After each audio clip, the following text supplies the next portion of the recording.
Bonsoir les amis. Bon, au niveau du son, je pense que j'ai essayé de rapprocher en tout cas mon écran de façon que le son en décibels augmente un peu. Et donc voilà la petite amélioration que j'essaie d'apporter. Toujours merci en tout cas de me recevoir chez vous. On est dans cette causerie politique. C'est le binational, le franco-congolais, qui s'intéresse à la situation de ces deux pays, le Congo et la France. On va commencer par la France. Je l'avais annoncé, les Français sont témoins, même si j'ai des blocages au niveau de YouTube, des fois Facebook. En tout cas, les messages passent très bien en France. Je l'avais prédit que finalement, c'est ce qui se produit actuellement en France. Nous sommes dans un blocage politique qu'on appelle normalement une sorte de coexistence politique, c'est-à-dire que il y a un principe de tolérance réciproque entre les élus de cette nouvelle mandature. Il y a l'argent qui est au centre. L'argent, soit il est un bon serviteur, soit il est un mauvais maître. Et donc, il y a ce principe de tolérance réciproque entre les nouveaux élus à l'Assemblée nationale. Et donc, je vois très mal qu'ils fassent fi à la rémunération qui est conséquente pour eux, parce qu'il y a des gens qui ont vu leur salaire multiplié par 2, par 3, et donc il ne faudra pas y compter. On a vu que l'ardoise du Front National était bien salée à 15 députés, et donc c'est de l'oxygène que Macron a voulu donner à Madame Marie Le Pen, et donc on en est là. Et donc la motion de censure aussi de mes amis de la France Insoumise, on va dire la NUPS. Bon, c'est une raison politique, simplement ça ne pourra pas aboutir avec le nombre de députés. Il faut arriver à 289 pour vraiment étrangler ce gouvernement et puis faire répartir, en tout cas, les députés dans leur circonscription pour essayer d'avoir une bonne politique en France, mais ça, il ne faut pas y compter. Ils n'ont pas de sacerdoce, ils n'ont pas de conviction. Est-ce que si j'étais à leur place, j'allais opter pour qu'on reparte encore vers les dieux, de façon qu'on ait une majorité claire. Donc voilà la situation en France, et celle-là, j'avais dit qu'on serait dans un blocage. C'est ce qui se produit actuellement. Donc Jupiter.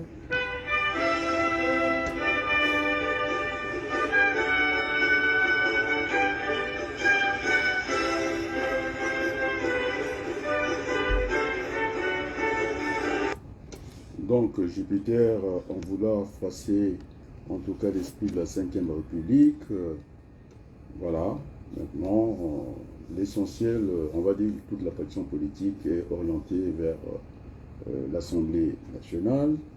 Donc M. Macron n'a pas eu suffisamment ni le temps, et puis les nombres est trop grand pour aller chercher les 45 députés pour arriver à 289. Et donc, le débauchage ne pouvait pas marcher à ce niveau-là. De toute façon, le message des Français a été clair, ne pas donner tout le pouvoir à Macron. Et c'est ce qui s'est produit actuellement.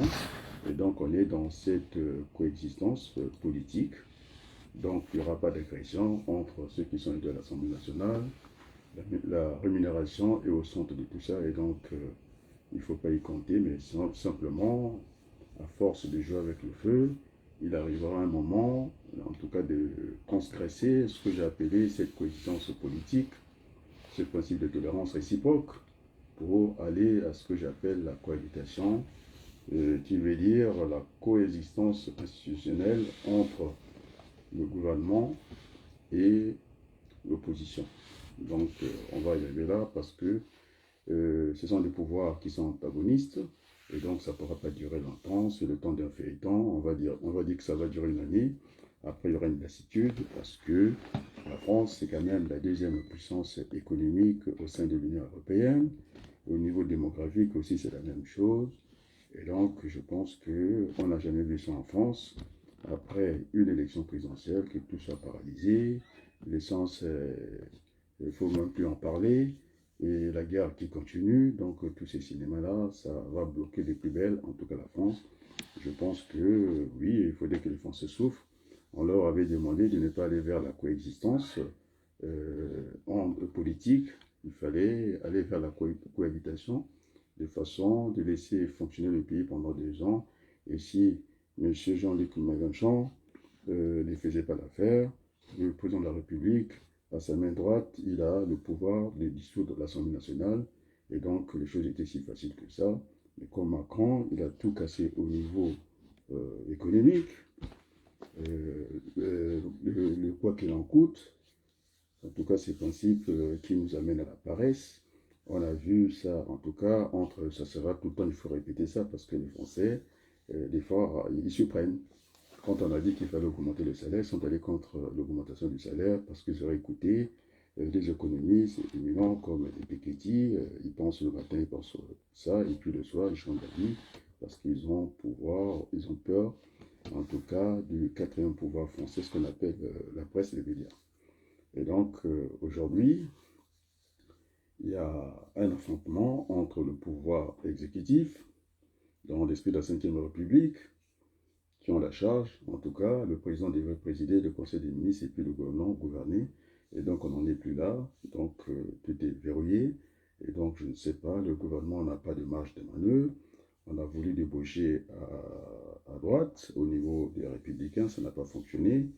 Et donc, le seul recours qui reste à Macron, puisqu'il a voulu, c'est lui, jamais on a vu ça dans la République, chez les Républicains, en tout cas, faire allégeance avec le Front National. Donc, c'est ce qui se passe actuellement à l'Assemblée nationale. M. Macron s'est fait la bilan. Et donc, bon, ce petit coup d'essai pour une clarification politique des insoumis. Bon, ça c'est encore la politique. Je pense que le nombre de députés n'est pas assez pour, en tout cas, renverser le gouvernement. Le gouvernement aussi ne peut pas faire demander ce vote de confiance. Et donc, on est dans cet embrouillage et dans ce désordre que j'appelais politique.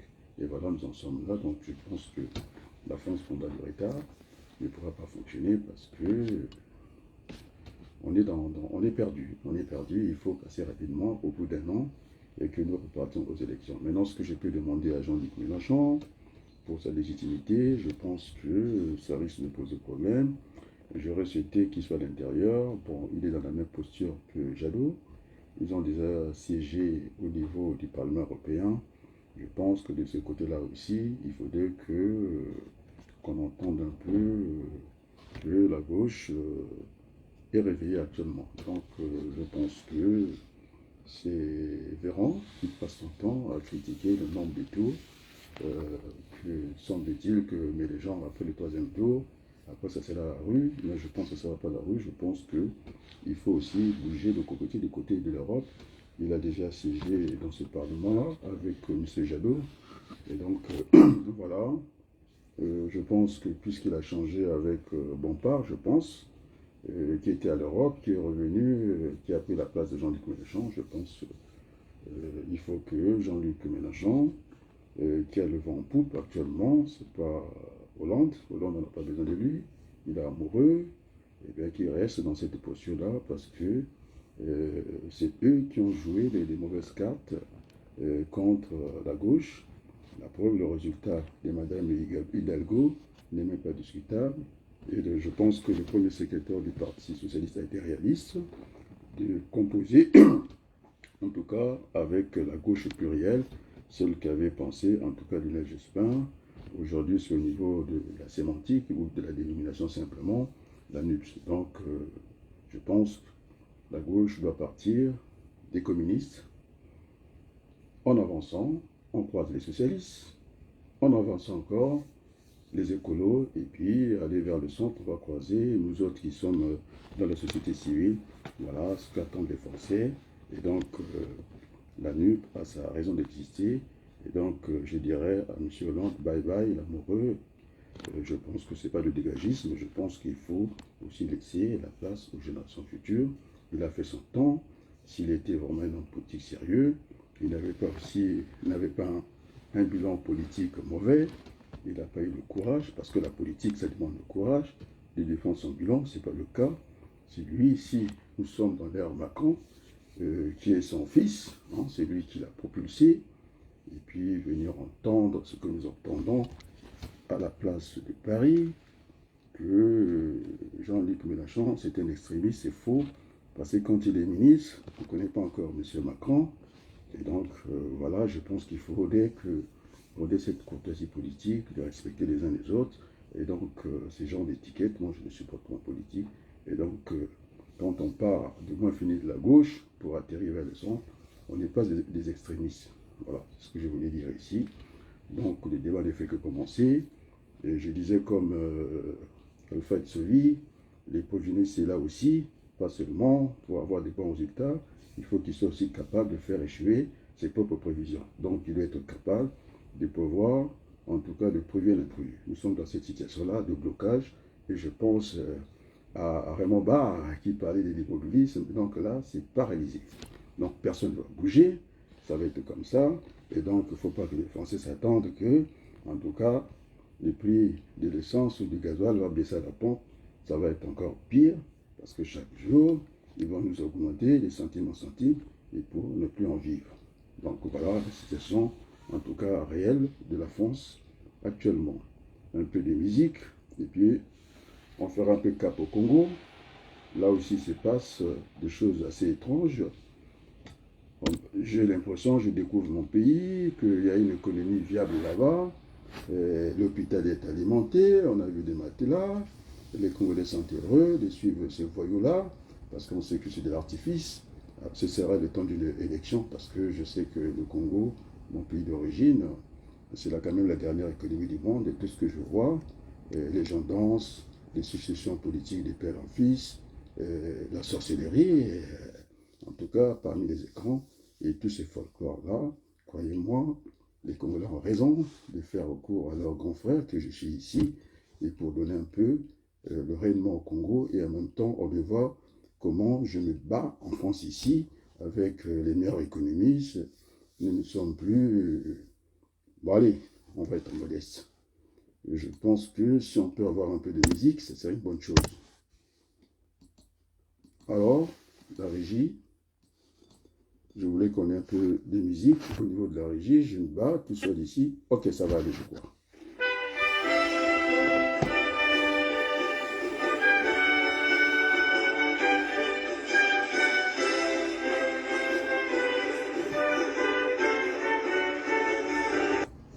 Alors, pardonnez-moi de saluer, c'est un grand frère, le ministre, je pense, Samuel Badinga, qui me suit depuis chez lui là-bas.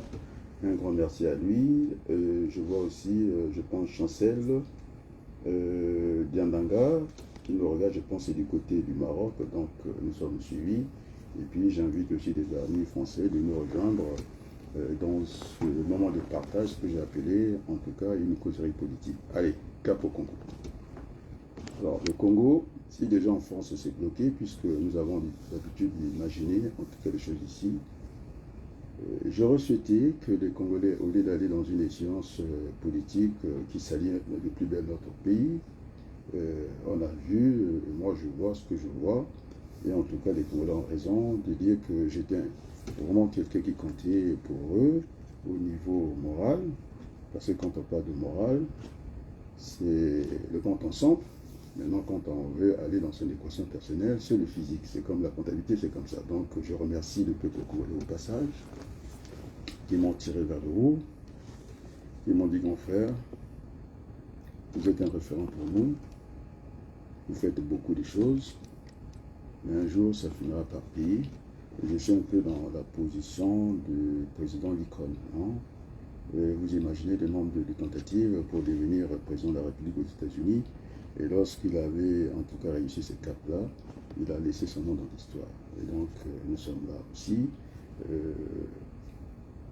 pour aussi préparer les générations futures. J'étais très heureux ce matin.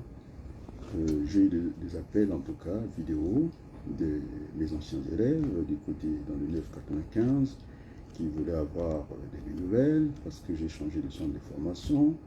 Et puis dans la foulée aussi, j'étais attendu parce que j'étais en année sabbatique du côté de Paris, responsable de formation, logistique à Paris. Là aussi, c'est mes collègues, la directrice, qui veulent que je reprenne en tout cas du service là-bas.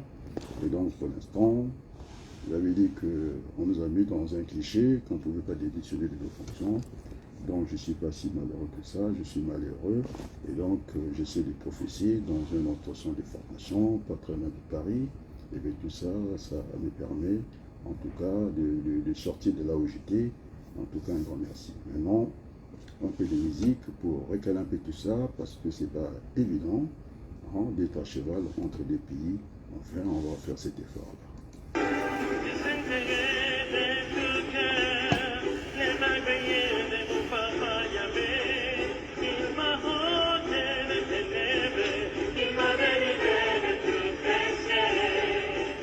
Donc, je disais que pour l'homme politique, quand l'homme politique a commis une erreur, il va de soi d'essayer de réparer l'erreur. C'est, je pense à François Hollande, que j'avais soutenu à Creil, on était parmi les meneurs, on avait dit qu'on devait la mener, et puis ce qui était vrai, jusqu'au palais de l'Élysée, c'est ce qui est arrivé. Mais la déception est là, parce que il avait demandé à mon pays d'origine, le Congo, qu'on pouvait marcher sur la Constitution, c'est ce qu'il n'a pas été capable de faire en France. Donc je disais que je suis un universaliste, ce qui est bon pour la France est bon pour le Congo. Et donc ça, j'avais pas très bien compris. Aujourd'hui, on n'a qu'à voir la capitale de la France libre, qui est devenue un chiffon par rapport à Dakar. Je pense que ce sont deux capitales de l'Afrique francophone. Et quand on regarde le Congo, franchement, ça vous pince le cœur. Et donc, je pense que M. Hollande ne devait pas fuir ses responsabilités, c'est un homme politique. Il faut qu'il ait le courage de tout faire, en tout cas pour que le Congo retrouve le chemin de la raison. Parce que jusqu'à maintenant, c'est du folklore. Je vois que rien qu'à voir des images, j'ai l'impression que le Congo avait fait un bond économique et social, que tout allait très bien, alors que c'est faux. Hein, c'est le temps d'une élection. Et je me demande encore la façon que on sort l'argent de cette manière-là. Moi, je pense que l'argent était proportionnel à l'économie réelle, c'est-à-dire les fondamentaux de l'économie. Et là, je pense que c'est un peu du n'importe quoi. Il n'y a aucune discipline, c'est budgétaire, pas du tout de discipline dans tout. Et donc, maintenant, ceux qui prennent le temps de nous amuser chaque matin, je salue Déco pour la matinale, pardon. J'ai beaucoup ri de dire que finalement, il y avait du bon du côté de Mouyondi. Voilà, je préfère rire et puis que d'en mourir, quoi. Donc c'est très bien ce qu'ils font au niveau de la chaîne Zana TV.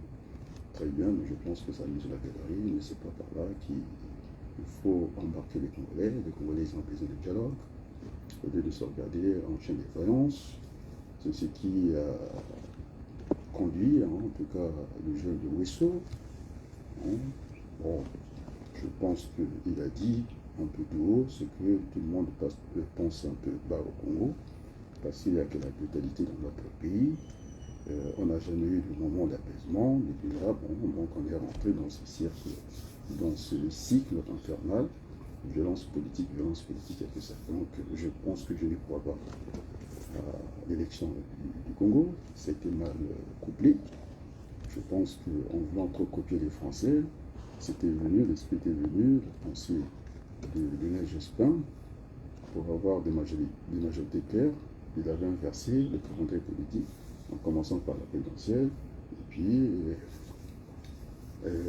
les législatives après, pour donner la majorité sans contestation du pouvoir public, mais quand ça rate, vous avez la cohabitation. Alors, avec Jupiter, ça m'a raté. On n'est même pas dans la cohabitation, nous sommes dans la coexistence politique, c'est-à-dire que les 89 élus de Jean-Marie Le Pen, eh bien, ça apporte d'argent dans les caisses du Front National, donc une certaine légitimité, et donc il ne faut pas s'attendre qu'avec le gros trou qu'ils ont, avec l'argent qu'ils doivent à l'Europe, parce qu'ils étaient dans la malversation, ils ont... Bon, alors, c'est pas des saints, en tout cas, et donc c'est une belle occasion que Macron, Jupiter, a offert, en tout cas au Front National, leur donner la légitimité, de se faire une santé financière au niveau de leur parti, parce qu'il était appelé, je pense, à jeter l'éponge. Mais là, qu'est-ce que vous pouvez attendre avec 89 députés? C'est quelque chose de formidable pour le Front National. Et donc aussi, nos amis qui sont à gauche, avec 130 peut-être députés, la motion de censure, je ne crois pas, ça rentre dans l'ordre symbolique. Maintenant, les républicains aussi, ils attendent leur heure. Ils savent que Macron va plus se présenter. Et donc, vous avez Wauquiez qui attend, vous avez l'autre là qui n'a pas encore dit son dernier mot, le candidat malheureux, comment on l'appelle, Bertrand, effectivement, qui était dans le même département que moi, les de France. Bon. Et puis, Pécresse, je pense qu'il ne faut pas l'enterrer très tôt. Elle détient quand même la plus grande région économique d'Europe. Donc, en politique, dit-on qu'on ne meurt pas. Et donc, voilà, M. Sarkozy, qui a voulu avoir un contrat secret avec Macron, de toute façon, les deux, ils se sont dribblés, et puis ça donne ce résultat. Donc, Macron ne pouvait plus compter, même s'il pouvait compter sur Sarkozy. En tout cas, vous avez des gens comme Jacob, hein, l'actuel président, qui va d'abord laisser son mandat parce qu'il n'a pas été candidat aux législatives. Et donc, ça pose un problème de légitimité. C'est ce qui va se poser aussi à Jean-Luc Mélenchon. Moi, j'aurais souhaité qu'il soit à l'intérieur du Parlement. Eh bien, ces gens qui sont autour de lui, je ne sais pas d'où est parti le conseil. Donc, je pense que c'est Bompard qui a pris la place de Jean-Luc Mélenchon, en position éligible. Aujourd'hui, il est élu à l'Assemblée nationale. Et donc, pour la légitimité, je pense, de Jean-Luc Mélenchon, je pense qu'au lieu qu'il s'arrête en si bon chemin, ça serait bien, en tout cas, qu'il soit, en tout cas, tête de liste aux prochaines élections européennes, et ça lui donnera beaucoup de crédit. C'est ça la politique, c'est une échéance, on ne peut pas faire autrement, c'est comme ça. Parce qu'il ne peut pas diriger de l'extérieur, c'est pas possible. Donc, au niveau de l'Assemblée nationale, il y a le président, il y a tout ça. Et donc, je pense qu'il faut qu'il se prépare pour les séances futures. Je pense que ce sont les Européennes qui vont arriver et que là-bas aussi, que la voix de la gauche soit entendue, des façons de changer un peu ce monde, parce que avec ces gens de droite qui ne pensent pas aux générations futures, qui font une mauvaise qualité, c'est-à-dire la croissance, des mauvaises qualités, avec des montées, des eaux. Et puis, puisqu'on en a parlé, il y a que Jean-Luc Mélenchon qui avait rédigé un programme qui parlait de ces choses-là, de l'écologie, qui avait mis l'écologie au centre des préoccupations. Et là, du coup, il ne faut pas y compter. Ça sera la croissance pour la croissance. Et puis voilà. Bon, on va continuer aussi avec un. Alors la musique.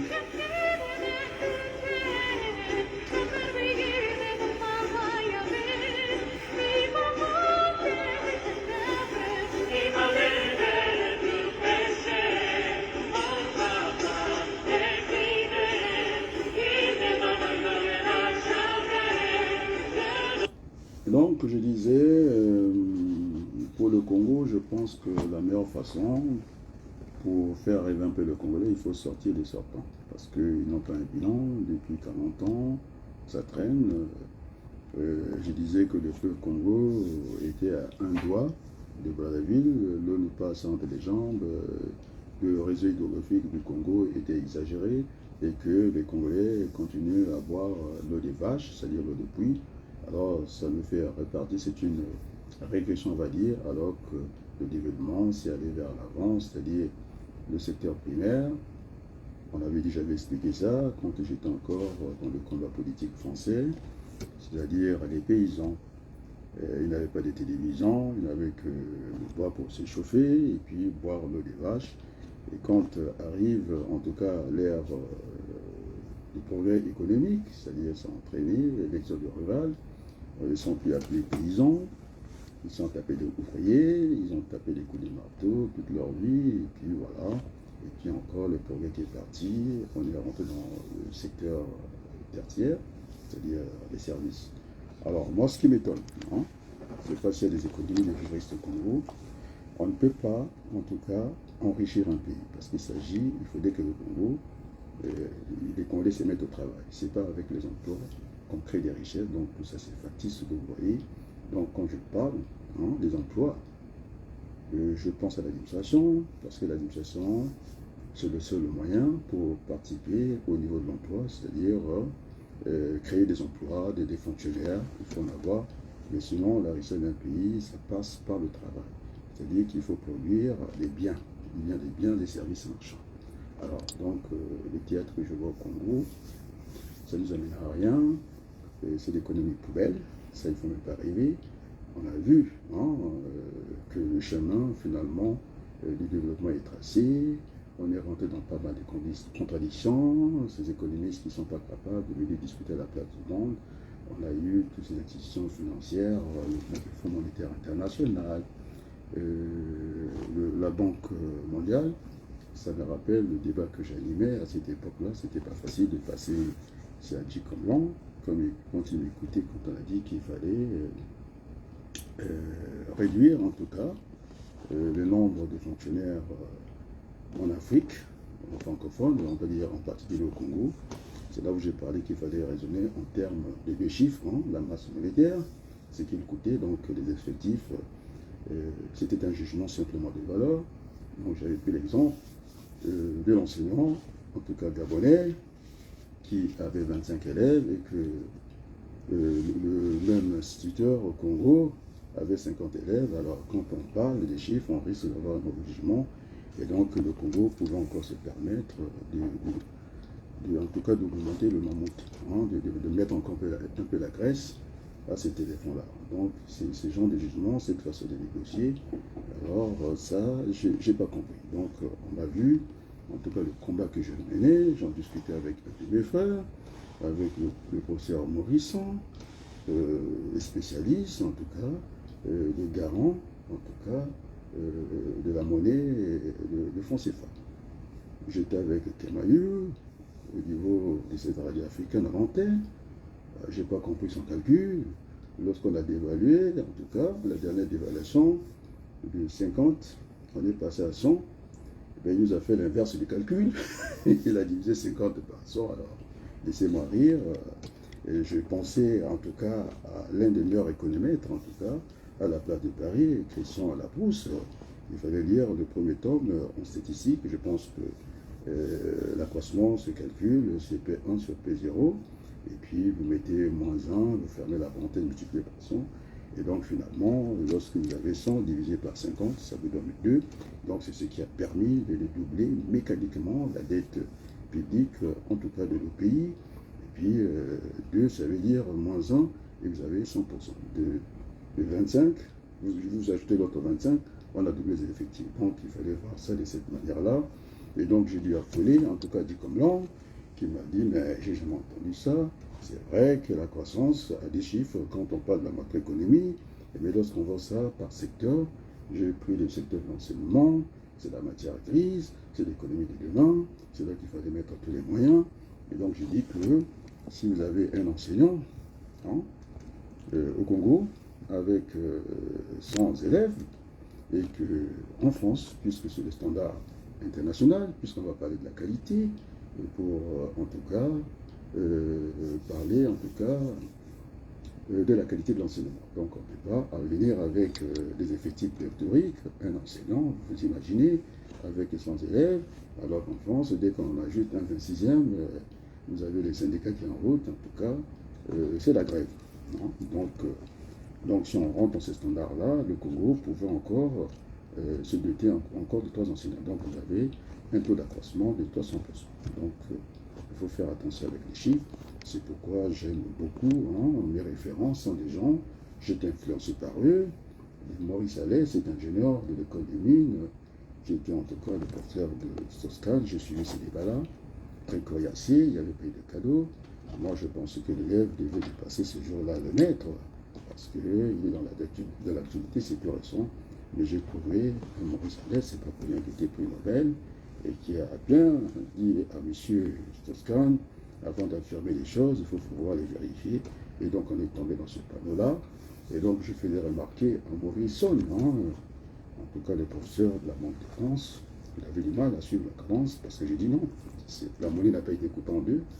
Et plutôt, c'est pas la moitié, la dévaluation n'était pas la moitié, c'était à 100%.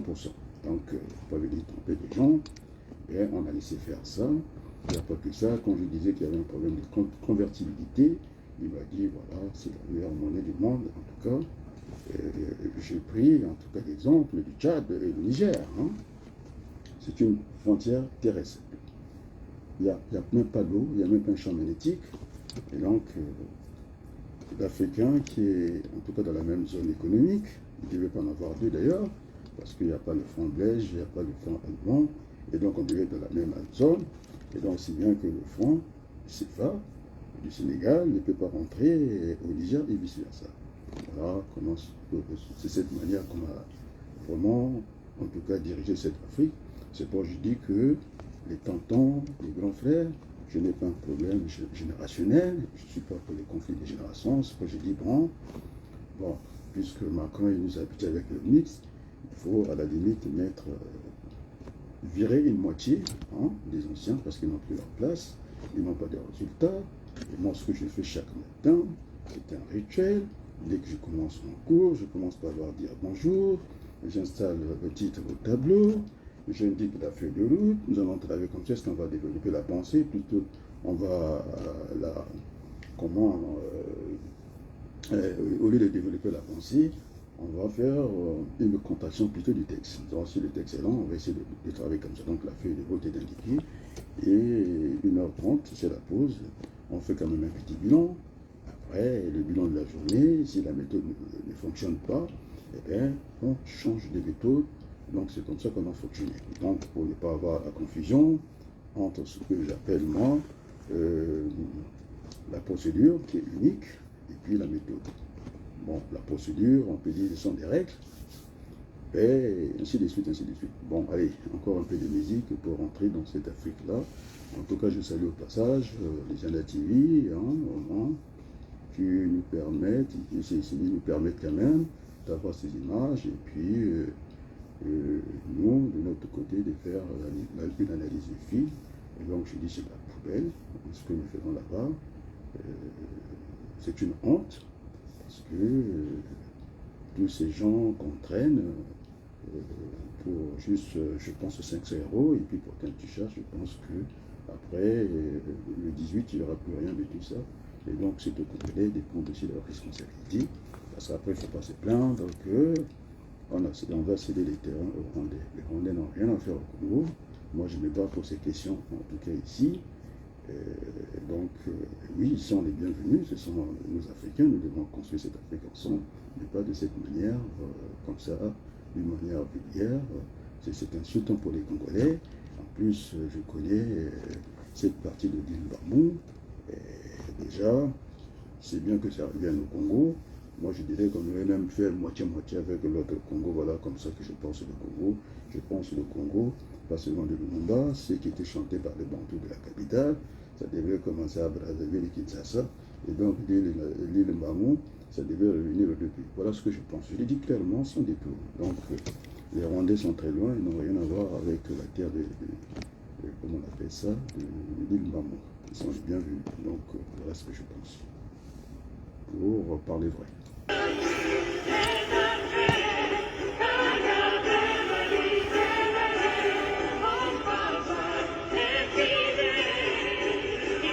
Puisqu'on a dit que Makamba Mabélé, question des terres, c'est vrai. Moi-même, je me disais dans une équation personnelle, les Palestiniens et les Israéliens ne se font pas des cadeaux pour une question des terres. Je pense qu'on a dû peut-être mal interpréter la pensée.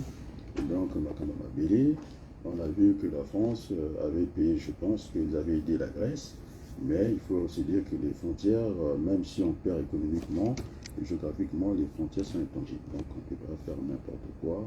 C'est une cartographie internationale, et donc voilà ce que je pense. Donc On a vu du côté du Maroc, hein, là où traversent les gens, vous avez des îles qui sont contrôlées par les Espagnols et puis les Marocains. Je pense que ça serait quand même un tort, hein, ça serait quand même un tort de se retrouver dans des équations puis compliquées. Donc je dis bien que l'île Mamou, même si ça ne plaît pas, puisque on parle comme ça devait être partagé avec d'autres Congo. Bon, on va dire qu'il est l'île plus vers le Congo.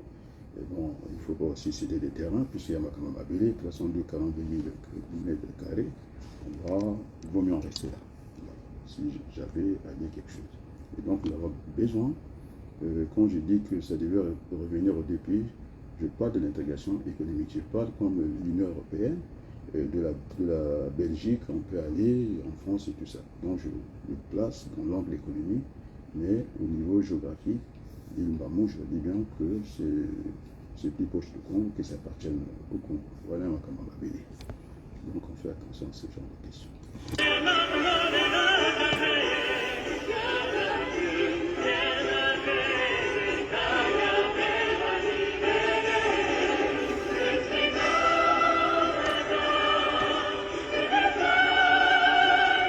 Merci et aussi je le coucou de Christian Bayekola.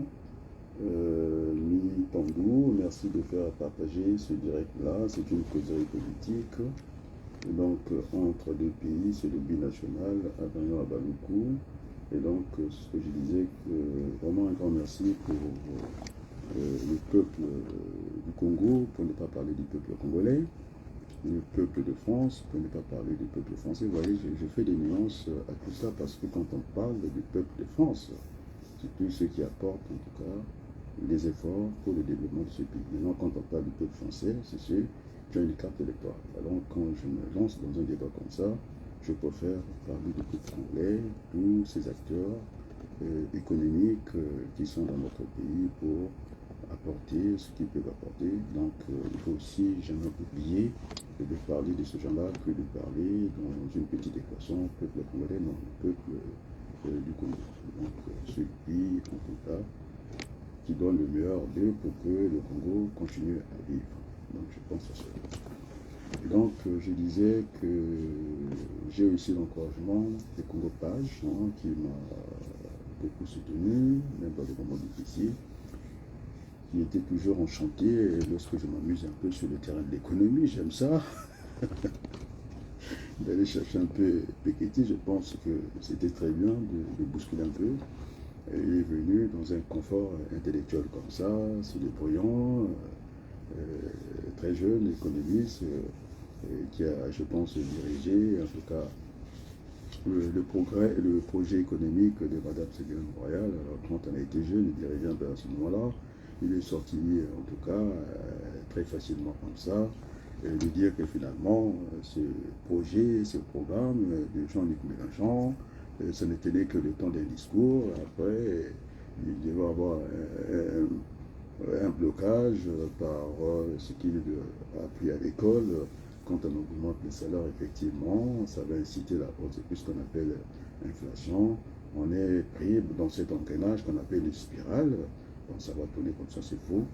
Il y avait juste, puisque Jean-Luc Mélenchon, il est entouré quand même par plus d'une centaine d'économistes, y compris moi-même. Et donc, il disait qu'on devait mettre des garde-fous dans l'économie, c'est-à-dire bloquer certains prix, les produits de première nécessité. C'est ce que Jean Castex, le Premier ministre, avait du mal, en tout cas, à définir quand il était encore à Matignon. Pour lui, les produits de première nécessité, il croyait qu'il y avait que l'alimentaire, faux. Il y avait aussi le non-alimentaire. Donc là, c'est pas l'économiste qu'on trouve, c'est pas même pas le gestionnaire. Là, vous trouvez le logisticien le plus bas de la classe, au niveau du cercle économique, qui a des yeux un peu partout, qui va lui signifier non monsieur. Il y a aussi des produits non alimentaires, et je suis même rentré au niveau des services. Je vais parler de l'hôpital, et que ceux qui sont à la maison, qui doivent se rendre à l'hôpital, ils ont besoin des véhicules. On a besoin des mécaniciens pour cette maintenance-là. Et donc, l'économie qui ne pouvait que dernier, c'est celle de la rotation, parce que nous avons un existant de l'économie. Le modèle était là, il existait. C'est celle qu'on appelle, quand il y a une pollution de l'air dans les grandes villes, que ce soit à Marseille, à Paris, on a toujours travaillé dans le modèle rotatif, c'est-à-dire alterner et puis différencié par les immatriculations. Donc les semaines d'immatriculation, on joue sur ça. Et donc, je n'ai pas compris cette économie du rendement bas, hein, qui disait que finalement, on reconnaît la meilleure économie. C'est comme le football, hein, il y a des divisions. C'est quand une entreprise va coter en bourse. Alors là, j'ai pas envie de rentrer au CAC 40. Le tal qui nous a fait rire, que semble-t-il qu'ils allaient aider, ils devaient être en solidarité avec le peuple français, c'est faux, parce que jusqu'à présent, l'essence n'a pas baissé, et surtout que... Ah oui, allez, un saut au Congo.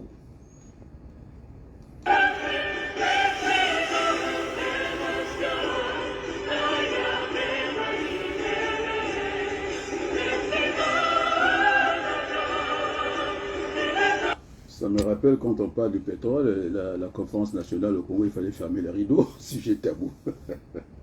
Bon, maintenant, puisque j'ai entendu ça, au niveau des Congolais, ça y est, le pétrole, il est maintenant, je ne sais pas combien, 100 et quelques dollars, et que ça ferait rentrer l'argent dans les caisses du Congo, c'est faux, parce que le pétrole congolais est gagé, donc je ne sais pas c'est quelle stratégie, hein, de vendre du pétrole avant, alors que, bon, voilà, c'est ce que j'allais dire, donc il ne faut pas trop rêver, il ne faut pas mélanger les concepts comme ça y est, le pétrole augmente quelque part, et puis le Congo va questionnement. Le Congo n'a pas gain de cause là-dedans, que ça monte, que ça descende, de toute façon. Il faut revenir au centre de la monnaie, quand on disait que pour être indépendant, hein, ça c'est l'économie marxiste que d'autres ne voulaient pas entendre, si vous n'avez pas le contrôle de votre monnaie, vous n'êtes pas du tout indépendant. Donc c'est quelque chose de très stratégique dans l'économie, parce qu'on peut aussi faire la relance par ce biais-là, ce qu'on appelle de faire la relance par la monnaie, hein, de faire du Congo des taux d'intérêt élevés pour attirer en tout cas ceux qui veulent faire l'épargne, en tout cas librement, en tout cas au niveau du Congo. Bon, bref. Donc je disais que le pétrole congolais, il ne faut pas le mettre dans la campagne politique. Le Congo n'a rien, parce que son pétrole, il l'a vendu avant. Donc maintenant, nous n'avons qu'à constater les dégâts. C'est ça qu'il faut dire. Maintenant, pour revenir à nos amis français, j'avais demandé qu'ils soient exigeants avec le gouvernement, tel que Jupiter nous a fait croire. D'ailleurs, la discussion avec Poutine, j'ai vu ça, c'était très cassant. En tout cas, à Moscou, la table était longue, la distance sociale ou politique, elle était à peu près de 4 mètres. Alors on ne peut pas discuter avec une telle distance. Et on a vu le démarrage. Moi, je croyais que l'invité n'invite pas. Et là, j'ai vu que quand même, il est quand même confus, c'est Poutine-là. Il est chez lui, il a reçu quelqu'un, le président français, d'un coup, boum, il démarre. J'ai dit, mais c'est quoi cette affaire-là? Bon, je n'ai pas dit que le président Macron, c'était un chien, il suivait, en tout cas, on l'a vu, en tout cas, suivre. Hein, suivre Macron. Et ça, j'ai pas beaucoup aimé, cette image-là. Ça casse, en tout cas, l'autorité de la France. Et je pense à François Mitterrand. À cette époque-là, quand il y a eu cette guerre du Golfe, c'était le dernier à prendre la parole. Il avait fait de son mieux que dans le Golfe pour essayer d'éviter cette guerre-là. Et ce n'était pas les Américains qui avaient le dernier mot. C'était Mitterrand, je pense, à une heure avancée de la nuit, on va dire vers les minuit, qui va dire, bon, on a négocié, et maintenant que plus rien, que les armes parlent. C'est pas ce que fait en tout cas Macron, son micro, hein, il parle avec le président américain, tout le monde est au courant de ce qu'ils ont discuté, ils n'ont que parlé du pétrole, ils n'ont que parlé de ça. Bon, maintenant il faut arrêter la guerre, si on sait que les prix vont augmenter, parce que quand il y a la guerre, ça détruit tous les circuits d'approvisionnement. Moi, je suis quand même spécialiste dans la logistique, donc je connais les circuits logistiques, il y a des circuits courts, il y a des circuits longs, et quand vous avez fait la guerre, c'est-à-dire vos approvisionnements ne peuvent pas arriver à l'heure, donc ça va créer de gros soucis, donc toutes choses égales par ailleurs, et donc il ne faut pas s'imaginer qu'à la pompe, avec tout ce chambardement-là, et que nous aurons en tout cas le gasoil à moins d'euros, ça, il ne faut même pas rêver, ça c'est la réalité. Entre l'économie, qu'on a dit, de l'information, celle que j'ai indiquée pointillée, et moi j'ai l'habitude de faire l'économie, en tout cas non pointillée, physique. Et donc, ça n'a de sens c'est comme si on vous disait, vous êtes dans le désert, même si vous avez un sac d'argent, Quand vous avez soif, vous n'avez pas besoin de votre argent. Donc, il faut mettre des fondamentaux dans l'économie. Il faut arrêter la guerre, c'est imbécile. Donc, il ne faut pas se dire que, malgré les négociations qu'ils vont faire, le pétrole, j'aurai du mal, parce que c'est quelque chose de physique. Il faut que ça arrive au niveau, en tout cas, des stations. Donc, ça va être, en tout cas, moins cher. C'est ça, la réalité. Donc, il faut qu'on soit exigeant avec le gouvernement du monde. C'est le monde en haut, mais qui sommes en bas, il faut qu'on soit exigeant. Parce que cette façon de diriger les choses ne peut pas fonctionner. Vous avez, par exemple, le Conseil de sécurité de l'ONU, c'est-à-dire la bande des 5, ce sont les premiers, les meilleurs, à vendre des armes comme des cacahuètes. Donc, ils font l'hypocrisie. Non, nous voulons la paix, mais je pense que la meilleure paix, ça peut venir de l'économie et non par la force. C'est vrai que qui veut préparer la paix, prépare la guerre, mais moi je pense que la meilleure guerre, c'est celle qui est économique, c'est pas celle d'aller, en tout cas, détruire des vies humaines. Donc, là aussi, je pense qu'il faut avoir le courage, en politique, de revoir les Nations Unies, l'OMS qui est en perdition. On m'a dit que c'est financé par les big allemands. Et puis, bon, ce matin, je n'avais pas la propriété de mes stagiaires, je ne vais pas vous parler de ça. En tout cas, cette façon de diriger, je pense que l'argent, on avait dit qu'il fallait enlever l'argent sale de l'économie, on a essayé de purger. Et là, j'ai comme l'impression, avec la guerre, que ces voyous, ces bandits, ils vont encore remettre de l'argent dans les circuits normaux de l'économie. Et donc, l'économie mondiale va vaciller. Donc, il ne faut pas s'attendre à des miracles. Voilà ce que je pense.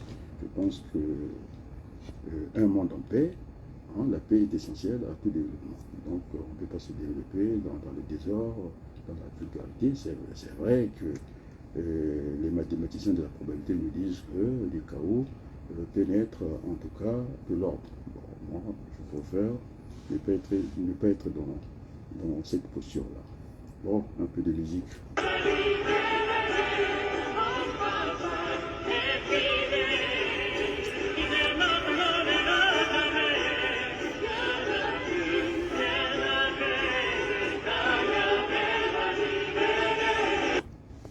Et donc, je pense qu'il faut dérégler le système.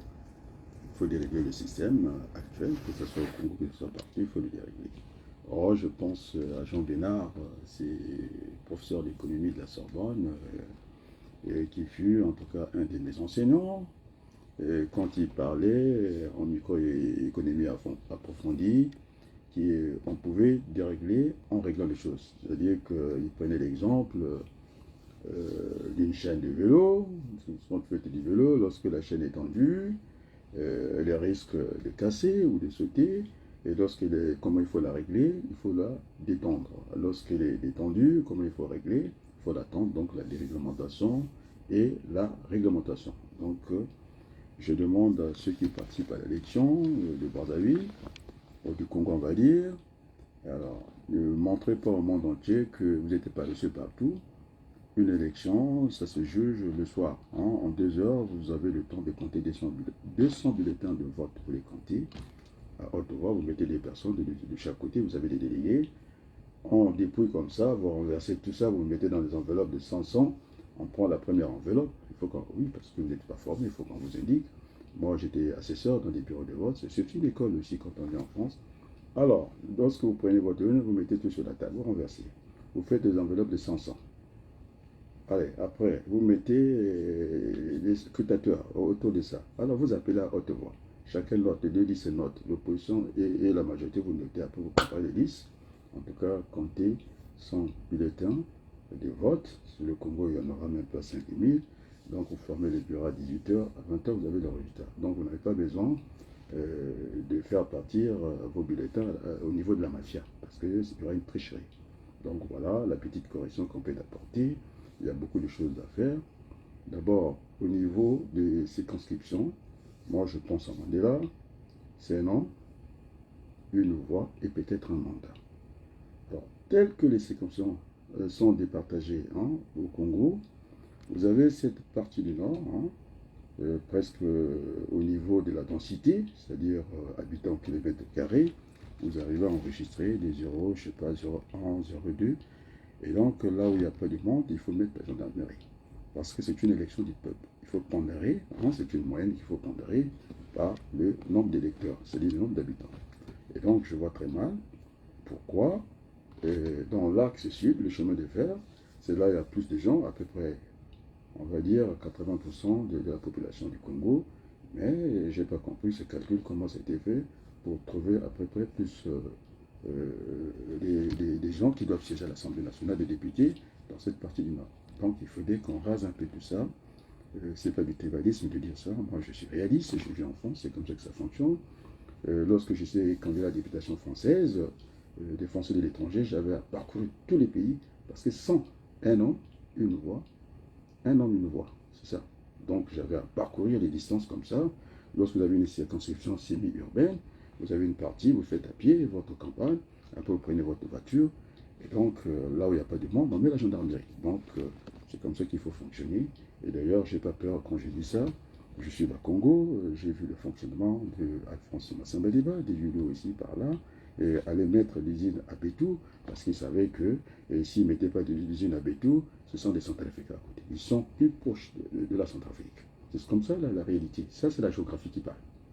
La géographie est celle-là, donc je pense que même le monsieur qui était à Infondo, au lieu de courir, si on avait fait cette intégration économique comme font les autres, au lieu de venir à l'hôpital de Bangui, je pense qu'il serait rapidement accueilli à l'hôpital de Bangui. C'est comme ça qu'il faut voir les choses, et donc de faire de grandes zones d'économie, géographie, d'économie comme ça, et c'est comme ça que je pense, en tant que vraiment fils du Congo, fils de l'Afrique. Donc Massamba Déba a eu ce réflexe-là, d'aller mettre l'usine à Bétou, c'est pour bien marquer le coup que c'était le Congo, bien sûr, parce qu'ils n'étaient pas centrafricains. Et donc quand je dis ça, donc il faut revoir en tout cas le mode de répartition en nombre de sièges au niveau de l'Assemblée nationale. Pas aussi c'est faussé. Donc on fait un peu on fausse tout parce que nous n'avons pas confiance en nous. Et donc dans cet équilibre-là, je disais qu'il faut construire les routes. C'est un facteur de développement et de cohésion nationale. Comment voulez-vous l'homme qui a beaucoup soit au courant de ce qui se passe en fond? Donc on peut le raconter tout et n'importe quoi. Il ne peut qu'admettre ça. Donc c'est ça qui génère un peu dans notre pays le tribalisme. Donc il faudrait que on transcende de tout ça. Voilà. Donc je disais que l'amour ne soupçonne pas. Et donc il faut répondre les choses correctement. Il faut agir dans ce sens-là. Voilà la pensée, la mienne, et que j'essaie de vous soumettre ce soir dans cette causerie politique. Parce que nous devons dire la vérité au peuple congolais. Ce n'est que comme ça qu'on peut en tout cas fonctionner. Parce qu'on m'a rappelé, on m'a parlé du feuilleton de cette usine qu'on devait aller mettre à tout plus je ne sais pas où. On a pris des mauvaises habitudes, même d'aller implanter un port dans la forêt. Ça n'existe nulle part, parce que le port, est une ouverture dans la mer, c'est-à-dire dans le monde. Alors, c'est le cas des Pointes-Noires. Et donc, si on mettait la forêt à Pointe-Noire, on serait vraiment à côté de la plaque. Donc, les ports qu'on va installer, pour le plaisir d'installer, c'est pas rentable. Et puis, en plus, au niveau de la profondeur de l'eau, des fois, le bateau a du mal d'atteindre, en tout cas, le port, simplement. Et donc, cette façon de fonctionner, nous devons changer. Donc, mon alliance à Congolais face à cela. Parce que quand j'ai vu le quartier de, comment on appelle ça, de Poto-Poto, moi j'ai fait une partie, pour une année à l'école primaire, la grande école de Poto-Poto. Je connais toutes les rues, Bateke, Yakoma, tout ça là. Moi je crois que c'était bien pour qu'on soit un peu plus congolais, mais je pense que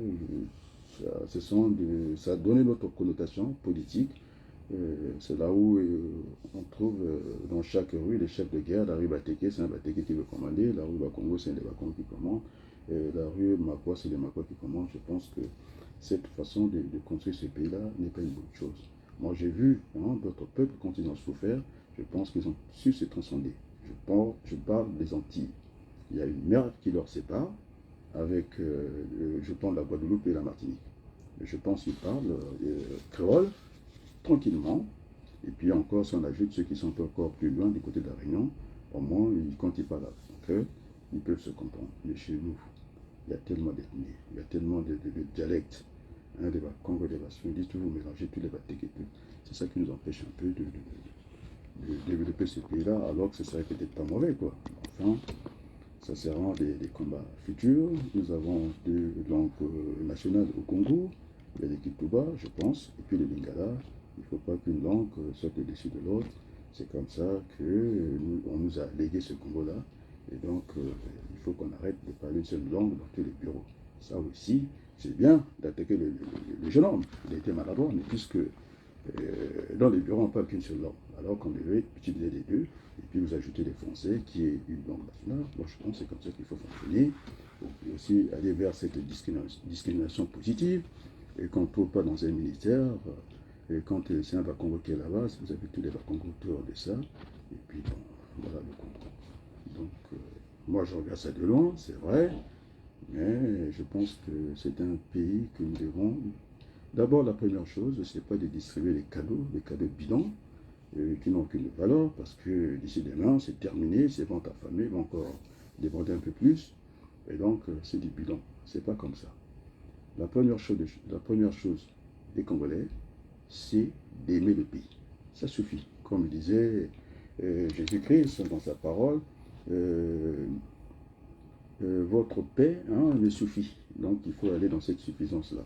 Aimer le Congo, c'est déjà faire un grand pas. Et je pense que la manière, les discours que j'entends, que ce soit Mouyondi, il ne faut pas que les gens viennent nous embrouiller, ça a été corrigé, des améliorations. Bon. C'est le même discours que j'ai entendu, en tout cas à Wissou, c'est le même discours que j'ai entendu à Wissou, et j'entends un peu partout. Et il n'y a que la violence chez nous. Il faut qu'on arrive à apaiser, en tout cas, la politique de notre pays. Donc, la paix, on va dire, c'est la moitié du développement. En bon français, on dirait que la paix est essentielle, en tout cas au développement. S'il n'y a pas la paix, on ne peut pas se développer. Encore un morceau de musique, un peu de musique pour rafraîchir un peu la mémoire.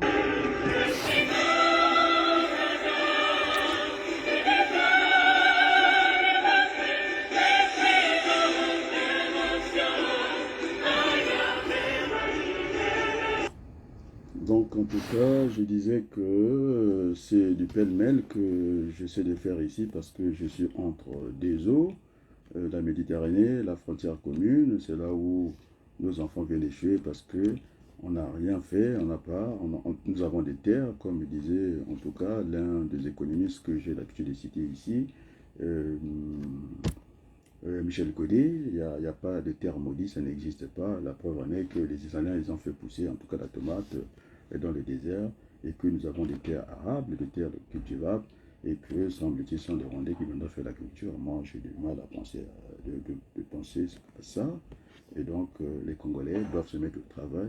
Donc, le travail, c'est différent de l'emploi. Je l'ai bien indiqué, le pays ne peut pas s'enrichir par le travail. Le travail, c'est du bidon. Et donc, il faut passer par, pas par exemple par le travail, je disais. C'est-à-dire il faut qu'on commence à avoir secteur par secteur, des secteurs primaires, il y aura l'agriculture, la pêche, il faut qu'on y mette un accent. Après les transformations, ce que je disais, le progrès économique va en tout cas forcément entraîner le progrès, en tout cas social. Donc c'est comme ça qu'il faut penser le Congo. Maintenant, il ne faut pas en faire du Congo un royaume, parce que tel que je vois les élections au Congo, ça devient une transmission héréditaire de père en fils. Je pense que j'ai été éduqué à l'école de mon père, de mes parents, j'allais dire, c'est d'avoir une certaine gêne. Hein, c'est-à-dire, il faut se gêner pour ne pas gêner les autres. Il faut avoir la tenue de la retenue. Et donc, ce que j'entends dans les médias, mon frère Beko, il peut crier très fort. Je pense que c'est un garçon très intelligent. Il a démontré qu'il n'avait rien à voir avec le tribalisme, parce que sa maman était plutôt fan de Fondo, le nord, c'est-à-dire en Centrafrique là-bas, et puis une maman de l'épaule, et puis des parents un peu partout. Je pense que tout Congolais doit avoir, un vrai Congolais doit avoir des parents un peu partout, et c'est bien comme ça. Et donc, c'est pour dire aussi à Déco, hein, c'est vrai, nous écoutons la matinale, moi avant d'aller au boulot, et j'ai écouté ça, bon, enfin, mais je pense qu'il ne faut pas leur donner des cutis comme quoi que les choses passent à merveille, ça c'est faux. C'est un peu, on va dire, l'iceberg, hein, c'est-à-dire les 80% c'est la misère, et ça c'est les 20% de la face visible de la modernité. C'est faux, c'est pas la modernité, c'est la misère qu'on montre, parce que tout le monde sait que sur le plan économique, Je pense qu'il y a des économistes qui ici. On n'a qu'à voir les chiffres avec toutes les richesses que nous avons au Congo, le pétrole et puis d'autres. Et nous sommes quand même la dernière économie du monde, donc ça devait commencer par là. Et donc il faut avoir le courage. La politique, ça demande le courage, ça ne s'apprend pas à l'école. C'est de prendre le courage de ne pas se présenter à une élection parce qu'on n'a pas de bilan. 40 ans, et des générations qui sont sacrifiées, qui viennent d'échouer à la Méditerranée. Et donc nous aussi, qui assurons les médias, nous faisons un peu attention d'être un peu partisans, de faire cette presse de copains et coquins. Alors il faut avoir une certaine rigueur pour dire les choses comme on les pense. Donc chacun de nous doit faire l'effort de revenir au bon sentiment. Je pense à ces discours, ces plaidoyers, en tout cas du ministre Colombe, maire de Lyon, qui disait qu'il avait fait son bilan. Il n'avait pas voulu que les autres fassent le bilan parce qu'on est mieux servi que par nous-mêmes. Donc, il avait fait ce bilan-là.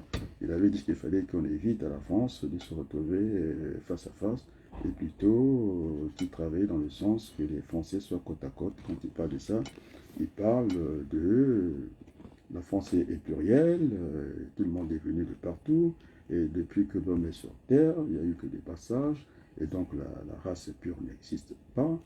Donc voilà, c'est ce que j'allais dire aussi dans mon pays. L'homme politique a une facilité de se marier partout, et quand il s'agit de jeu politique, et puis non, donc moi je me bats, puisque je suis un économiste, bien formé, il n'y a pas que les services. Je disais que la circulation devait être en tout cas sans discussion, de la même manière que les hommes voyagent, non, les marchandises voyagent, eh bien on devait aussi permettre aussi à d'autres, aussi à la marchandise, non, aux hommes aussi de voyager, il n'y a pas que la marchandise. Donc le pétrole, il faut que les Français se rendent compte, l'uranium, on a calculé, en France, il n'y en a pas assez, donc il faut qu'on aille chercher l'uranium quelque part en Afrique ou bien dans d'autres pays du monde. Et donc, il faut qu'on ait aussi la courtoisie, aussi d'accepter les choses telles que se présentent devant nous. Nous sommes avant tout des êtres humains. Moi, je n'ai pas peur de ce que je dis, parce que je suis un humaniste, puis j'ajoute encore universaliste, parce que je dis ce qu'il faut dire, je ne parle pas derrière les gens, ni derrière les maghrébins, ni derrière les Français. Je dis bien, ce qui est bon pour le petit blanc, est bon pour le petit noir, et ça s'arrête là. Il n'y a même pas de discussion, c'est pas final. Donc, nos chefs, ceux qui dirigent l'Afrique, ils devaient avoir ce comportement-là, ils devaient être décomplexés, tout simplement, et quand ils arrivent, ils viennent s'affaisser en Europe, et quand ils arrivent là-bas, eh bien, c'est des grands chefs, et ils montrent les muscles, il faut venir le montrer dans la discussion ici. Il faut venir discuter ici, l'Afrique ne mérite pas ça, c'est un grand continent d'avenir, il y a quelqu'un qui s'est amusé à prendre tous les continents, de les comparer à l'Afrique, on mangeait tous les continents, et donc cette grande Afrique, il ne faut pas la rendre pour une petite Afrique.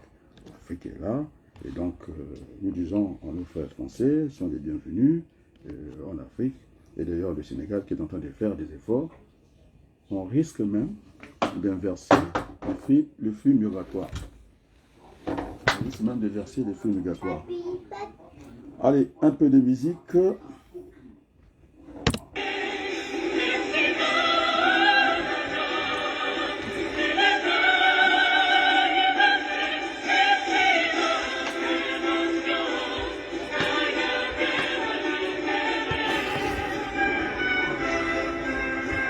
Bon, les amis, ce sont les aléas du direct. Alors, on reviendra encore. L'élection, c'est dimanche. On est quand? On est encore mardi. Et donc, je ferai l'effort de revenir assez rapidement pour, en tout cas, éclairer la lanterne congolaise, le petit peuple, et qui est là à voir un peu tout ce cinéma funeste comme ça. Et donc, aussi, nous aussi, au niveau de la presse, ceux qui sont aussi en diaspora ici, d'être aussi sérieux dans les commentaires, de ne pas rentrer dans ce jeu-là, parce que nous rendons un mauvais service, j'ai l'impression, tel que c'est annoncé par la presse de la diaspora ici, tel que je vois au Congo, et tout le monde est en liesse, et tout le monde est content, tout le monde a mangé, c'est faux. Tout le monde n'a pas mangé. Ce que j'ai dit, c'est du bidon, et puis voilà, c'est du voyeurisme, et puis c'est tout. Donc maintenant, si on veut corriger les choses, il y a un moyen, toujours, c'est de dérégler le système, c'est de compter les bulletins. Vous fermez le bureau à 18h, vous comptez à 20h. Celui qui gagne, c'est le Congo qui va gagner.